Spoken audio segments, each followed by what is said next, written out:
Hello students. आज हम हार्डमानिया को कंटिन्यू करते हुए आज हार्डमानिया के रेस्पिरेटरी और उसके सर्कुलेटरी सिस्टम को एक साथ पढ़ेंगे, क्योंकि दोनों सिस्टम आपस में एक दूसरे से काफ़ी रिलेटेड है। क्योंकि सर्कुलेशन और रेस्पिरेशन दोनों ब्लड और हार्ट दोनों का यहाँ पे रोल होता है, तो इन दोनों सिस्टम को साथ ही पढ़ते हैं। तो हम स्टार्ट करते हैं। सबसे पहले हार्डमानिया की स्ट्रक्चर का डायग्राम यहाँ पर दिया हुआ है। हम देख सकते हैं कि हार्डमानिया का जो हार्ट होता है वो नीचे की साइड में प्रेजेंट होता है। यहाँ पे नीचे डोर्सल पार्ट में यहाँ पर इसका हार्ट प्रेजेंट है। इसका जो आउटर लेयर जिसको हम टेस्ट बोलते हैं, ट्यूनिक बोलते हैं, यहाँ पर ये जो बीच का पार्ट है जहाँ पर फेरिंग्स प्रेजेंट होती है, इसको हम ब्रेंकियल सैक बोलते हैं। ये हमने अपने पिछले वीडियोस में बताया ही था आपको। और इस ब्रेंकियल सैक में जहाँ पर फेरिंग्स होती है, फेरिंग्स की जो वॉल होती है, उस वॉल में छोटे छोटे पोर्स होते हैं जिन्हें हम क्या बोलते हैं, स्टिग्मा बोलते हैं। ये स्टिग्मा यहाँ पर अभी रेस्पिरेशन में काफ़ी इम्पोर्टेंट रोल प्ले करते हैं। फेरिंग्स नीचे ओपन होती है एक कैविटी में, जिसको क्या बोलते हैं हम, एट्रियम कैविटी। तो एट्रियम कैविटी में यहाँ पर फेरिंग्स ओपन होती है। फेरिंग्स की जो वॉल है उसमें जो प्रेजेंट स्टिग्मा है ये इम्पोर्टेंट रोल प्ले करते हैं, जो कि हम देखेंगे अभी आगे आके। तो इस तरह से ये थोड़ा बहुत आउटलाइन डायग्राम था जो मैंने आपको बताया। अब हम आगे स्टार्ट करते हैं। तो ये हार्डमानिया का रेस्पिरेटरी सिस्टम हार्डमानिया का जो होता है वो, इसमें कोई यूनिक रेस्पिरेटरी सिस्टम या रेस्पिरेटरी ऑर्गन तो यहाँ पर नहीं पाया जाता, लेकिन यहाँ पर इसकी जो ब्रेंकियल सैक है और जो फेरिंग्स है वही इसके रेस्पिरेटरी ऑर्गन का काम करती है। जैसे कि यहाँ पर इसमें कोई लंग्स या फिर कोई अदर ऑर्गन, जैसे कि कुछ और अदर एनिमल्स में देखने को मिलते हैं हमें, ना ही कोई लंग्स, ना बुक लंग्स, ना कोक्सियल ग्लैंड, इस तरह की कोई ऑर्गन यहाँ पर देखने को नहीं मिलता। यहाँ पर ब्रेंकियल सैक जो है, इसकी जो फेरिंग्स है वही रेस्पिरेटरी ऑर्गन का काम कर रही है। इसकी जो रेस्पिरेटरी ऑर्गन जो है, फेरिंग्स है, उसमें मैंने आपको बताया छोटे छोटे पोर्स होते हैं, उसमें स्टिग्मा, इस स्टिग्मा का यहाँ पर इम्पोर्टेंट रोल होता है। तो ये जो एक डायग्राम दिखाया गया है, ये जो फेरिंग्स है उसकी जो वॉल है उसका डायग्राम है। उसमें छोटी छोटी वेसल्स होती हैं, इनमें कई तरह की वेसल्स होती हैं, जैसे कि ट्रांसवर्स वेसल्स और इंटर स्टिग्मेटिक वेसल्स, जो कि दो स्टिग्मा के बीच में जो वेसल्स होती है, हाँ, उसको हम इंटर स्टिग्मेटिक वेसल्स बोलते हैं।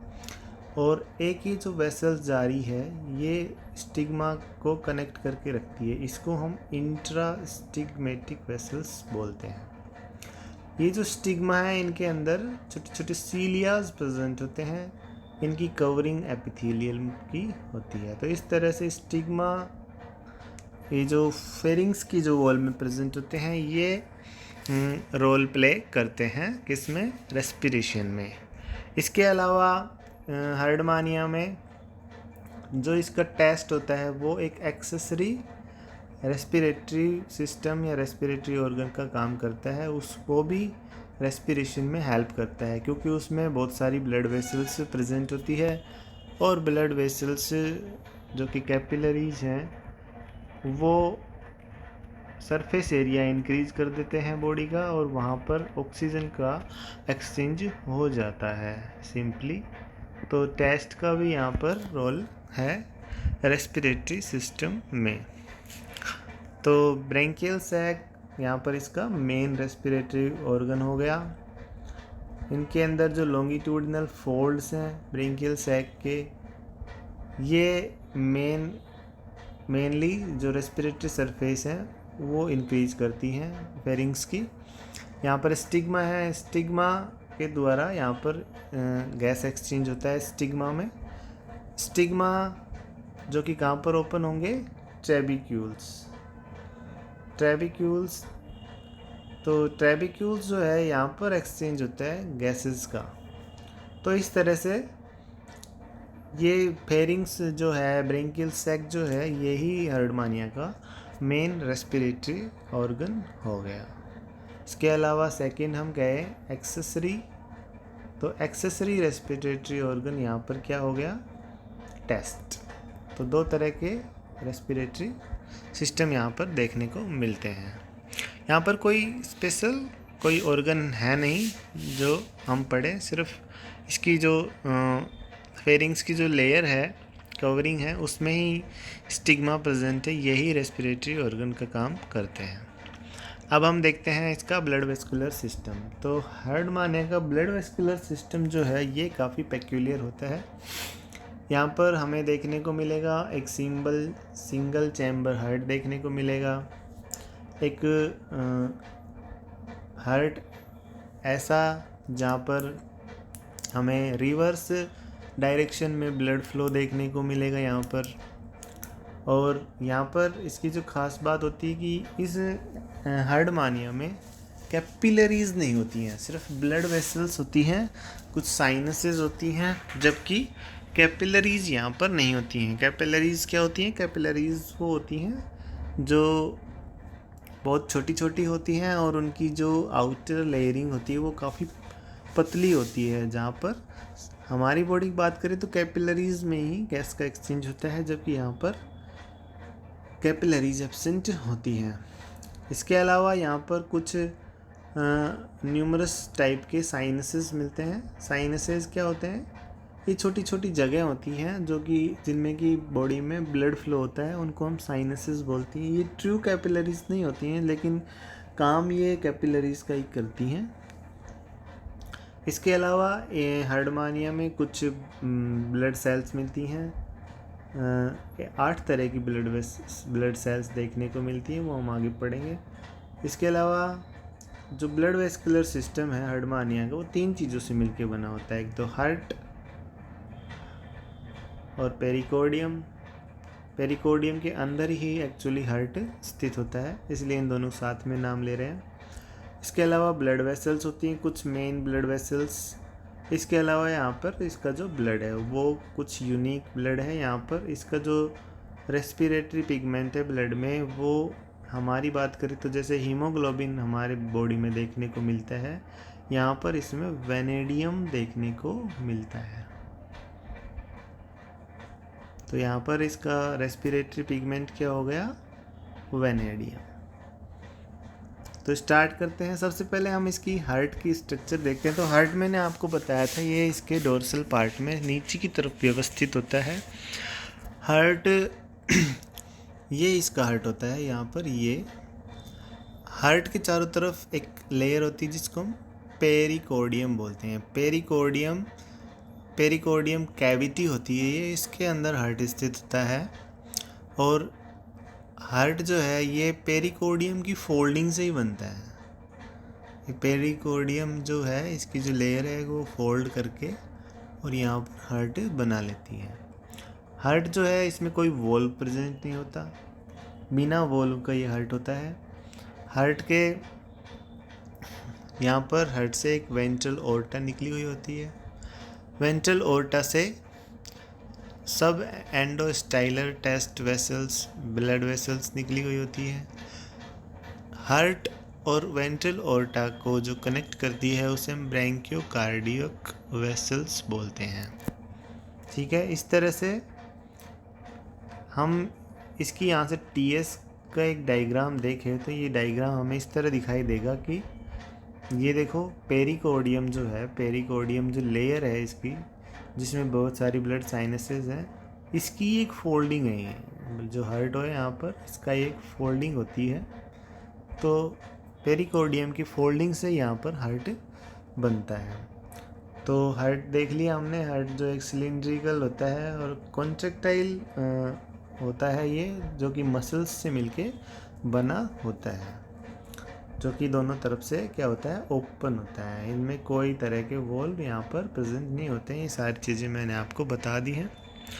अब हम देखते हैं कि सबसे पहली चीज़ तो था ब्लड वेस्कुलर सिस्टम में हार्ट, जो कि हमने देख लिया इसका हार्ट। अब हम देखते हैं इसकी ब्लड वेसल्स। तो ब्लड वेसल्स की बात करें तो यहाँ पर इसमें 4 तरह की मेन ब्लड वेसल्स देखने को मिलती है। एक तो वेंट्रल ओरेटा, दूसरी डोर्सल ओरेटा, ब्रैंकियोविसरल वेसल्स और कार्डियोविसरल वेसल्स। ब्रैंकियोविसरल वेसल और कार्डियोविसरल वेसल्स। तो ये 4 तरह की मेन ब्लड वेसल्स हो गई। सबसे पहले हम देखते हैं वेंट्रल ओरेटा। तो मैंने आपको बताया था यहाँ पर इसका जो हार्ट होता है वो नीचे की साइड में यहाँ पर व्यवस्थित होता है, अभी बताया था। इस किससे यहाँ पर वेंट्रल ओरेटा निकली हुई थी। ये जो वेंट्रल ओरेटा है, अब वेंट्रल एंड में जो है वेंट्रल साइड में स्टार्ट हो रही है हार्ट के, इसलिए इसको हम वेंट्रल ओरेटा बोलते हैं। ये 2 भागों में डिवाइड हो जाती है, एक तो एंटीरियर लिम्ब और एक पोस्टीरियर लिम्ब। एंटीरियर लिम्ब जो कि ये दोनों एंटीरियर और पोस्टीरियर जो है ये इस तरह से यहाँ से होते हुए, और ये जो एंडोस्टाइल होता है यहाँ पर, आप शुरू में जो स्लाइड है उसमें देख सकते हैं, यहाँ पर इसका एंडोस्टाइल है। इस तरह से ये इधर से ब्लड वेसल्स होते हुए और एंडोस्टाइल की तरफ ये आती है। तो एंडोस्टाइल की जस्ट नीचे की तरफ आएंगी।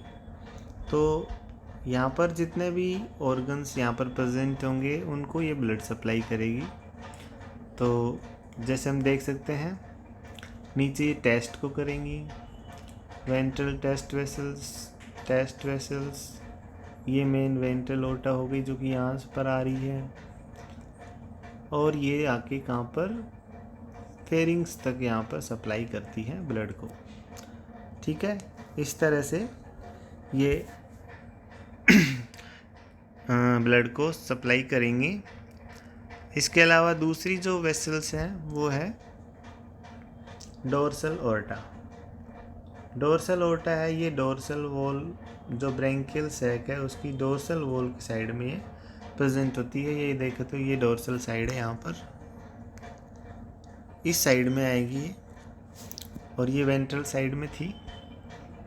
तो डोर्सल साइड में गई है डोर्सल ओरेटा, जो कि वहाँ पर जाके ये बात करें इंटेस्टाइन टेस्ट जो कि डोर्सल साइड में है, वहाँ पर ईसोफेगस गोनाड्स प्रेजेंट होते हैं। ये इंटेस्टाइन के बीच में मैंने आपको बताया था यू शेप के इंटेस्टाइन है, दोनों के बीच में गोनाड्स प्रेजेंट होते हैं। इस तरह से ये इन ऑर्गन्स को क्या करेंगे, ब्लड सप्लाई करेंगे। ठीक है, तो इसके अलावा फिर हम आते हैं ब्रैंकियोविसरल वेसल्स। ब्रैंकियोविसरल वेसल है, ये काफ़ी छोटी होती है। ये 2 पार्ट्स में ब्रांचेज होती हैं इसकी। एक तो होती है राइट इसोफेगल वेसल्स, एक वेंट्रो इंटेस्टाइनल वेसल्स, ये डायग्राम में देख सकते हैं। इसके अलावा जो चौथी जो वेसल्स थी मेन, वो थी कार्डियोविसरल वेसल्स। कार्डियोविसरल वेसल है, ये हार्ट की डोर्सल साइड से ओरिजिनेट होती है। जो हार्ट है, यहाँ पर जो हार्ट होगा, हार्ट के डोर्सल साइड से यहाँ पर ये अराइज होंगी। ये देखो यहाँ पर ये रही। तो ये है कार्डियोविसरल वेसल्स। कार्डियोविसरल वेसल जो कि डोर्सल, और ये काफ़ी शॉर्ट होती हैं ये भी, और ये 2 भागों में डिवाइड हो जाएंगी। एक तो ये लीवर को सप्लाई देंगी, और दूसरा ये ईसोफेगस टेस्ट वेसल्स जो हैं उनको ये सप्लाई करेंगे। ईसोफेगस और टेस्ट को ये सप्लाई करेंगे। तो कार्डियोविसरल वेसल्स जो है ये लेफ़्ट साइड में कर्व्स हो जाती हैं और 3 भागों में बढ़ जाती हैं। एक तो मीडियन डोर्सल वेसल्स, एक लेफ्ट गोनोडल वेसल्स और एक गैस्ट्रो इंटेस्टाइनल टेस्ट वेसल्स। तो इस तरह से ये 4 तरह की मेन ब्लड वेसल्स हो गई। अब हम देखते हैं कि जो ब्लड का सर्कुलेशन है यहाँ पर हार्डमानिया में वो किस तरह से होता है। तो सर्कुलेशन देखते हैं। सर्कुलेशन में हम देखेंगे कि ब्लड जो कि इसका जो स्लाइटली रेडिश ब्लड होता है और लगभग ट्रांसपेरेंट सा ही होता है ये, और इसमें जो हम बात करें रेस्पिरेटरी पिगमेंट की तो यहाँ पर क्या देखने को मिलता है हमें, वेनेडियम। वेनेडियम हमें यहाँ पे देखने को मिलेगा। इसमें मैंने आपको बताया था 8 तरह की सेल्स होती हैं, जो कि orange cell, signet cell, green cell, compartment cell, eosinophils, lymphocytes, macrophages, nephrocytes, इस तरह के 8 यहाँ पर कार्पसल्स देखने को मिलेंगी ब्लड में, जो कि उसमें घुली हुई रहती हैं। वेनेडियम इनमें यहाँ पर रेस्पिरेटरी पिगमेंट होगा। हार्डमानिया के जो हार्ट है हमने बात करी थी, उसमें कोई वोल्व प्रेजेंट नहीं होता है, जबकि यहाँ पर जो हार्ट का जो फ्लो है वो पेरिस्टोल्टिक वेव्स के द्वारा, और जो हार्डमानिया का जो पेक्यूलियर जो बॉडी साइज है उसके द्वारा ही ये कंट्रोल होता है। तो यहाँ पर एक ख़ास बात होती है हार्डमानिया के ब्लड वेस्कुलर सिस्टम की, जो कि ये है कि हार्डमानिया में ब्लड वेस्कुलर सिस्टम में जो ब्लड का फ्लो है वो रिवर्स डायरेक्शन में भी होता है, मतलब यूनी डायरेक्शनल ना होके ये बाई डायरेक्शनल ब्लड फ्लो यहाँ पे हमें देखने को मिलेगा। तो बात करें हम, जब ब्लड वेंट्रल से और डोर्सल की साइड में जब हार्ट बीट स्टार्ट होगी तो ये ऑक्सीजनेटेड ब्लड वेंट्रल ओर्टा में, यहाँ पर वेंट्रल ओर्टा में जो ऑक्सीजनेटेड ब्लड है वो सबसे पहले जाएगा कहाँ पर, हार्ट में। हार्ट से फिर वो जाएगा कार्डियोविसरल वेसल्स में, जहाँ से वो गोनाड्स, डाइजेस्टिव टेस्ट, उन सब को वहाँ से ब्लड सप्लाई करके और फिर ब्रैंकियो विसरल वेसल्स से होते हुए ये डोर्सल ओर्टा तक चला जाएगा। तो इस तरह से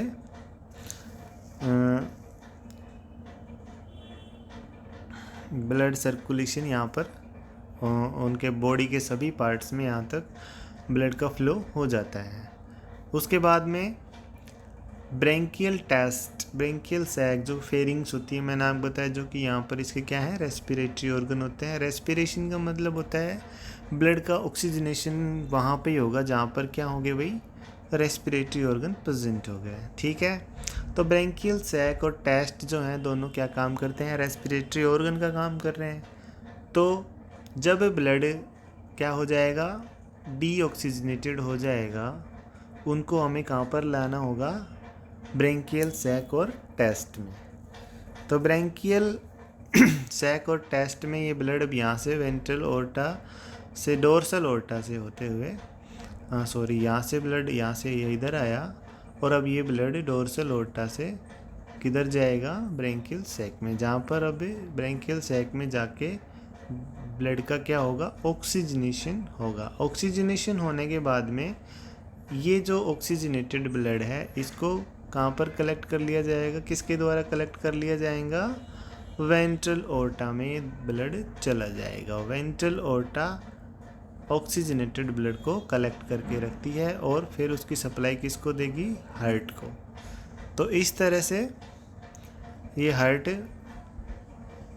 जब हार्ट की जो पंपिंग स्टार्ट होगी तो वापस से अब हार्ट कार्डियोवेसरल वेसल्स और डोर्सल विसरल वेसल्स, तो इनके द्वारा ब्लड का सर्कुलेशन यहाँ पर हो जाएगा। तो ये थोड़ा यूनिक रेस्पिरेशन यहाँ पर हमें देखने को मिल रहा है। हम बात करें एक बार दोबारा से डायग्राम देखते हैं। तो एक साइड तो होगी वेंट्रल ओर्टा और एक साइड होगी क्या, डोर्सल ओर्टा। ये ब्रैंकियल वेसल्स होगी जहाँ पर ब्रैंकियल सैक्स में ये और टेस्ट में ये ब्लड वेसल जा रही है, ठीक है। तो जब हार्ट रिवर्स डायरेक्शन में जाएगा तो डीऑक्सीजनेटेड ब्लड जो है कार्डियो विसरल वेसल्स के द्वारा कलेक्ट कर लिया जाएगा। कहाँ से, टेस्ट और ब्रैंकियल वेसल्स के द्वारा कलेक्ट कर लिया जाएगा। ब्रैंकियल वेसल किनको देगी, डोर्सल ओर्टा को। डोर्सल ओर्टा किसको देंगी, ब्रैंकियो विसरल वेसल्स को ब्रेंकियोविसरल वेसल्स टेस्ट से होते हो और कार्डियोविसरल वेसल्स तक रिवर्स डायरेक्शन में जब चला जाएगा ब्लड। अब जब ब्लड ऑक्सीजनेटेड हो चुका है तो ये किसके द्वारा कलेक्ट कर लिया जाएगा, डोर्सल ओर्टा के द्वारा कलेक्ट कर लिया जाएगा। डोर्सल ओर्टा अब इसको दोबारा से किसको दे देगी, ब्रेंकियोविसरल वेसल्स। ब्रेंकियोविसरल वेसल्स से ये कहाँ पर चला जाएगा, गोनाड्स, डाइजेस्टिव ट्रैक्ट और टेस्ट में चला जाएगा। अब यहाँ से जो डीऑक्सीजनेटेड ब्लड है वापस से इनमें चला जाएगा। फिर ये हार्ट से पंप कर दिया जाएगा ऑक्सीजन, किसको, ब्रेंकियल सैक को। अब यहाँ पर इसका ऑक्सीजनेशन हो जाएगा। ऑक्सीजनेशन हो जाने के बाद में ये डोर्सल वेसन में, इस तरह से ये कंटिन्यू ये साइकिल चलता रहता है और ऑक्सीजनेशन और डीऑक्सीजनेशन यहाँ पर होता रहता है। Thank you.